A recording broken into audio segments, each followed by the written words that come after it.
Most welcome all of you.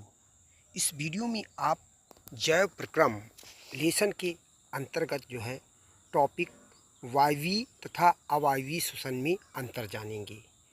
अंतर के अलावा यहाँ पर आप वायवीय श्वसन किन किन जंतुओं में होता है उनके उदाहरण देखेंगे।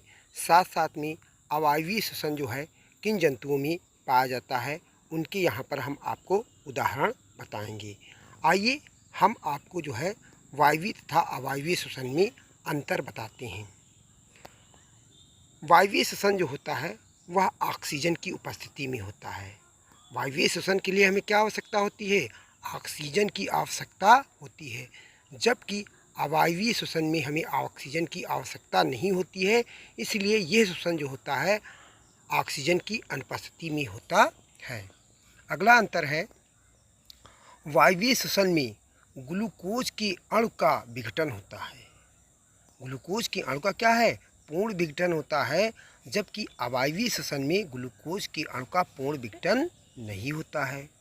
अगला अंतर है वायवीय श्वसन के अंतिम उत्पाद कार्बन डाइऑक्साइड, जल और अधिक मात्रा में ऊर्जा होती है, जबकि अवायवीय श्वसन के अंतिम उत्पाद होते हैं एथिल अल्कोहल, कार्बन डाइऑक्साइड तथा बहुत कम मात्रा में ऊर्जा होती है।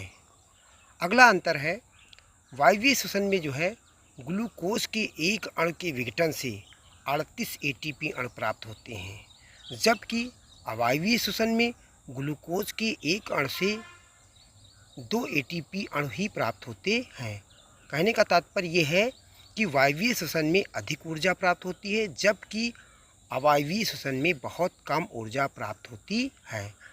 अगला अंतर है वायवीय श्वसन होता है वह 2 चरणों में पूर्ण होता है।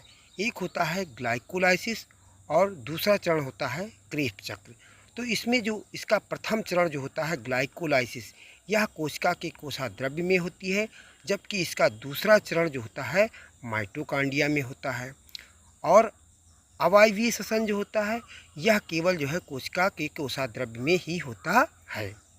वायवीय श्वसन होता है मनुष्य, पक्षी व पेड़ पौधों में पाया जाता है, जबकि अवायवीय श्वसन होता है यह ईस्ट एक कवक है, इसमें होता है।